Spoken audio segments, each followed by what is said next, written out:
G'day team and welcome back to Overheard in the Emergency Room. I'm Dr Cois, emergency physician, evidence nerd and your guide through the messy, fascinating world of medicine. Today is another quick hit, short, punchy, listener driven. You send me the questions, I pick them off one at a time. And the one we're tackling today is one I have a lot of personal skin in the game on. The listener wrote in and asked, I work night shifts at the hospital. How can I optimize my sleep? If you've heard episode 4 of the main season, sleep, shift work, and that skull on my whoop, you already know I have lived this. I once flipped from nights to days to show up for my boys, felt fine, and woke up with a literal skull icon on my recovery score. Not yellow, not meh, a skull.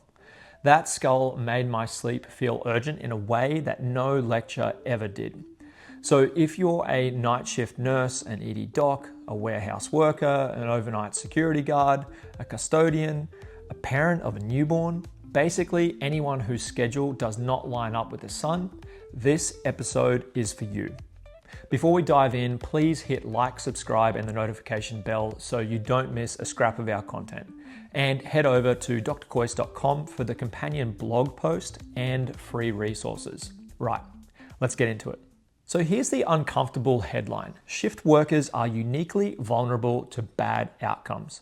Large meta-analyses have linked long-term rotating night shift work to increased risk of type 2 diabetes, cardiovascular disease, obesity, depression, and certain cancers. The mechanism isn't mysterious. It's chronic circadian disruption layered on top of the behavioral fallout that comes with it. More caffeine, less movement, more ultra-processed convenience food, less consistent meal timing, and fragmented sleep. And the worst case scenarios are real.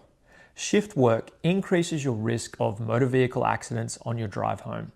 It increases your risk of clinical errors on shift. And over decades, it nudges your cardiometabolic risk curve in the wrong direction. So when I talk about optimizing sleep for shift workers, I'm not talking about chasing a perfect wearable score. I'm trying to protect you from the chronic disease tax that shift work quietly charges over a career. Now, the good news, we cannot delete shift work. Society needs us, but we can be smart about how we structure the hours we have. And the framework I keep coming back to comes from Dr. Kristen Holmes, the head scientist at Whoop, who has done some of the best practical writing on circadian alignment for irregular sleepers. So let's talk about the paper that she published. I want you to think about this in 2 layers. Layer 1 is what you do during the day to set yourself up. Layer 2 is the environment you sleep in. Get both right and you've done the 80-20 of shift work sleep.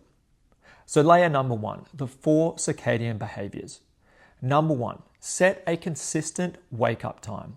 If you can, cluster your night shifts together. 3 or 4 nights in a row, then back to days, is much better than trying to do flip-flopping all the time. What you're doing here is you're creating a mini rhythm inside your chaos. If you wake up at the same time during your night shift block and the same time during your day shift block, your body has a fighting chance of anchoring to something. Random one-off nights, in my opinion, are the worst case scenario. Your circadian system never gets a chance to settle. Number 2, meditation and nervous system regulation. This is non-negotiable, especially for night shift workers. Your sympathetic nervous system is running hot when you finish a shift. Adrenaline, cortisol, the residue of decisions and patience, you cannot just lie down and switch that off. You have to practice the off switch daily. My favorite is the car meditation. Every time you get in the car, before you drive, not while you're driving, spend 2 or 3 minutes on box breathing. Inhale for 4 seconds, hold for 4 seconds, exhale for 4 seconds, hold for 4 seconds. Repeat that 5 to 10 times. If you do this daily, it builds the skill of regulating your nervous system on demand. So when you fall into bed at 8 a.m. with your mind racing, you actually have a tool to use to help you get to sleep. The same trick works if you wake up at 1 p.m. and can't get back to sleep.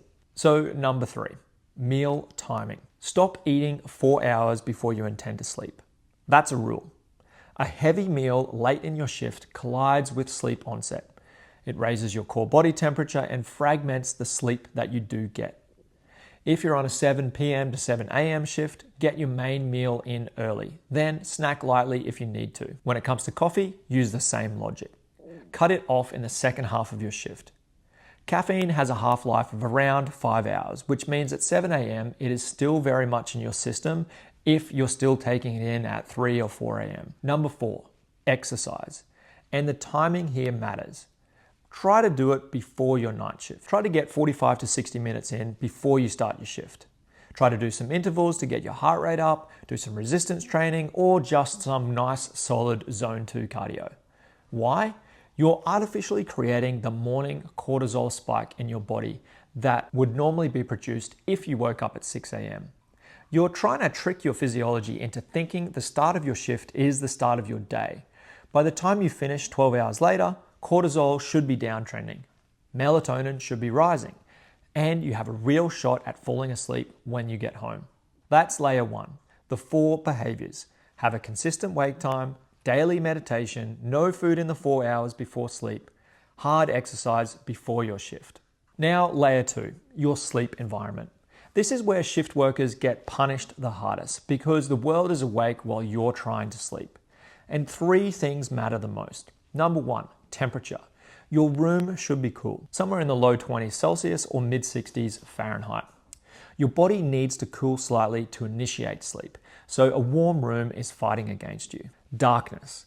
Invest in proper blackout blinds or heavy curtains. Sunlight at 10 a.m. is a powerful wake signal, even through closed eyelids. If blackout blinds aren't an option, a quality sleep mask is a cheap, high leverage fix. And noise. Earplugs, white noise, or both. The trash truck, the school run, the neighbor's leaf blower, these are circadian anchored to the daytime world. You need a buffer. And the part nobody talks about, the human and animal environment. This is the piece I personally find the hardest. My kids come back from school. My dogs love to bark at every pedestrian on our street. So I have an active negotiation going with my partner and my family about the schedule on my recovery days. When I'm sleeping, perhaps the dogs are out on a walk, trying to move the noise elsewhere. If you live with other people, this conversation is not optional. Frame it as a health intervention, because that's what it is. Personally, my best case scenario is sleeping as soon as I get home, so I'm up and functional by the time the kids walk in from school. That works for me. Your version might look different, but the principle is the same. Build the schedule that protects your sleep block, then defend it. A few things I'd be thinking about even if I didn't say them out loud. Light exposure on the drive home. Make sure you wear some sunglasses, ideally wraparound or dark tinted on the way home from a night shift. Morning sunlight is the most powerful circadian signal there is, and if you let it hit you full strength, you're telling your brain it's time to be awake, just as you're trying to wind down. Alcohol. It feels sedating, but it fragments your sleep architecture. It worsens snoring and it tanks your recovery. Save it for your days off, and even then, keep it modest or not at all. Naps. A strategic 20 to 30 minute nap before a night shift can be protective. A 2-hour nap at 4 p.m. will torch the night's main sleep. Short and early, that's the rule when it comes to napping. Screen time and light. In the last hour before sleep, dim the lights, drop the screen brightness, and consider blue light filters. You don't need red tinted goggles or anything like that. You just need less light, period. Sleep apnea. If you're snoring loudly, waking, gasping, or chronically exhausted despite good sleep hygiene, get assessed. Untreated sleep apnea will sabotage everything else we just talked about. Wearables. They can be really useful for trend tracking. They're not useful as a daily scoreboard to stress about. Use them to confirm a pattern, not to manufacture anxiety about a single bad night. So what do I want you to take away from this episode? It's that sleep is not a luxury that you earn after productivity. For shift workers, it is the single most important investment you can make in your career longevity and your long-term health. Build the system, defend the schedule, and don't apologize for it. Be more intentional about it, not less. So that's your quick hit. If you got value from this, I've got 3 quick asks for you. What's the next quick hit you want me to answer? Drop it in the comments, send it in via the website, or DM me on the socials. These episodes are entirely listener driven. Number 2, Like, subscribe, and hit the notification bell so you don't miss the next one. And number 3, share this episode with someone who works nights, swing shifts, or hasn't slept properly since their last baby was born.